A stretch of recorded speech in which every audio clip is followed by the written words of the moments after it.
Grace, mercy, and peace be unto you from God our Father and our Lord and Savior, Jesus Christ. Amen. If you abide in my word, you are truly my disciples. Who are you? It's a pretty simple question, doesn't it? The short way to answer that question is just to give your name. State your name, and that might be it. But of course, there's often a lot more to it. Sometimes you have to identify yourself by what you do. A repair person would come to the front door of the church. They don't really need to give us their name, but they need to tell us who they work for. And at that point, their identity is connected to their employer, their occupation, and we can let them in. Sometimes it's other relationships that define us. I'm the wife of Paul, I'm the mother of Will and Laura, etc., etc. In business settings, sometimes they use personality assessments to further define a person. I don't know if any of you have ever had to do a personality assessment for your work, like Myers-Briggs. They do that for pastors, and then they label you as either introverted or extroverted or some kind of terminology like that. Well, the common way for us as Christians to identify ourselves is that we are children of God, right? It's right in the baptismal service. It states it this way: we are born children of a fallen humanity. In the waters of baptism, we are reborn as children of God. Children of God. So right from the start of our life, we have a new identification in Jesus Christ, right? Well, in our gospel lesson today, Jesus gives us another way of identifying ourselves. He terms this, as his followers, as being disciples.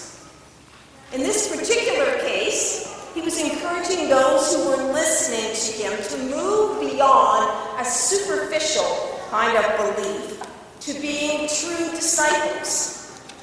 Now, we might have to unpack that a little bit to see what the difference is between a surface level discipleship and true discipleship. The first thing I think we should clarify is that as modern day Christians, we often think of church membership rather than discipleship. But Jesus never focused on making church members.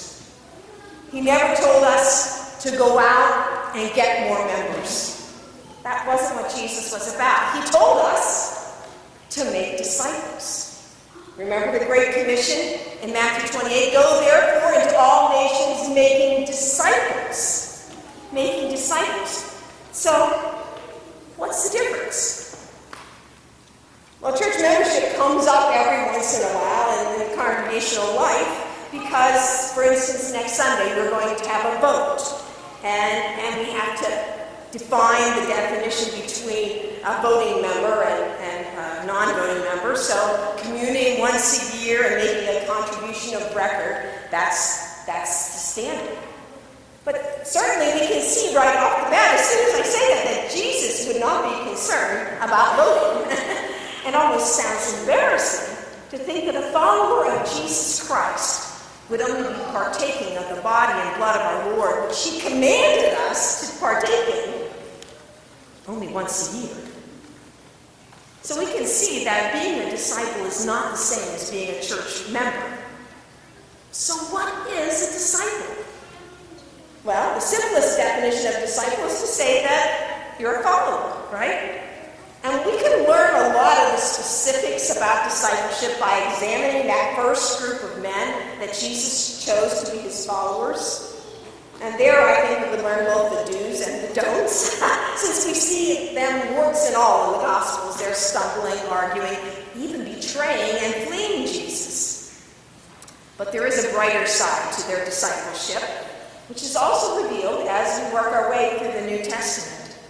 We see that they also obeyed Jesus' command, and they went forth to share the good news. And they made disciples, who made disciples, who passed the faith from one generation to to the next until it reached this time and place. So what makes the difference between that stage of confusion and often bumbling that Jesus' first followers had to make those men ardent proclaimers of the word who would give their life for the sake of the gospel? Well, two of the big things were Easter and Pentecost. The resurrection of Jesus Christ and the coming of the Holy Spirit really empowered them. And Jesus also gives us some other kind of nitty-gritty parts of discipleship in our lesson today. First of all, he says true disciples will abide in his word. Abiding means that a disciple will welcome Jesus' word, live with his word in a way that it becomes a part of our lives. It will be a permanent influence on our decisions. Since Jesus is the Word made flesh, the Word of God is not just a collection of letters on a paper, but his Word is living and active. His Word breathes life into our very being. How does it do that? Well, here's the word from God for you, that Jesus loves you, that Jesus died for you, that Jesus walks with you through the darkest valley. That is the life-giving message that we hear from Jesus. That's the abiding word. That's the abiding word. If we abide in Christ's word, it means we abide in him. We don't belong to a church. We are the church. If we abide in Christ, we're like a living organism, a family of believers who are gathered in, fed, and then sent out with that gospel joy. We're missionaries seeking to build relationships with other people for the sake of the kingdom. We abide in Christ. Christ abides in us. His presence invigorates our lives, sustains our lives. To be a true disciple means abiding in the Word, living with Jesus, and Jesus living with us. That's what we celebrate here at our Lord's table, is that our Lord's living presence is with us. When we abide in his presence, we hear good news, this good news that we are his. It's hard to imagine that the Lord of all the earth would care enough for each one of us individually, that he would know our hurt and light our way through the darkest of days. It's not because we are his disciples that he has done this, but because his love reaches to the ends of the earth, and he calls us his friends. The other piece that Jesus mentions is knowing the truth. Again, the truth is not a vague and lifeless thing, because Jesus is the way, the truth, and the life. So if we know Jesus, we know the truth. Knowing this truth, this one who gave his life for the sake of the world, means that we have come face to face with the extreme love of God. This love that would die for sinners. Knowing this truth means that we understand that our lives fall short of the glory of God. And yet by God's grace we are saved. This truth sets us free.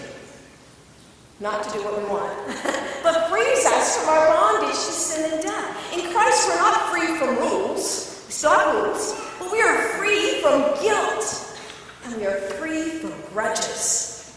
We no longer have to be bound up by shame over our own sin or brought down by the anger about the sins of others. Forgiven by the blood of the Lamb, we have God's love freely flowing into our lives, over us, through us. We love because he first loved us. If we go back to that distinction that Jesus was making in his teaching between superficial believers and true disciples, we see that he didn't want those who were following him to miss out on this authentic freedom. Jesus was talking in our gospel lesson today to a group of people who were interested in him, but they weren't ready to entrust their lives to him. They weren't ready to call him Lord and to allow him to rule over their actions. That particular group of people were really focused on the fact that they were children of Abraham. They were still limiting their lives to looking out for their own self-interest. They were forgetting that pride and self-absorption are enemies of God, for they make us slaves to ourselves, slaves to our opinion of ourselves or other people's opinions of us. But Jesus brings us freedom from those hard taskmasters. We're hard taskmasters on ourselves, aren't we? And other people are too. You step out into the world and you know people are looking at you and often criticizing. But Jesus, our humble Lord, shows us how to live for God and for others. And how that new orientation away from self and toward others is a blessing, not a burden. Luther we became keenly aware that somewhere along the line, this sense of blessing had been lost in the church. He discovered that the church of his day had become caught up in matters that laid heavy burdens on the members. People spent too much time worrying and working to please God in order to receive the award of eternal life. The good news of God's free gift of salvation was being muffled by the corruption of church officials. Luther wanted people to hear again this good news. God so loved the world that he gave his only begotten Son. That God has delivered us from sin, death, and the devil by the life, death, and resurrection of Jesus Christ our Lord. As Luther was touched by the Holy Spirit with this good news, he wanted others to be stirred up, not to work for some reward, either be it temporal or eternal, but to live in love for Christ and neighbor, because of the good news that God first loved us.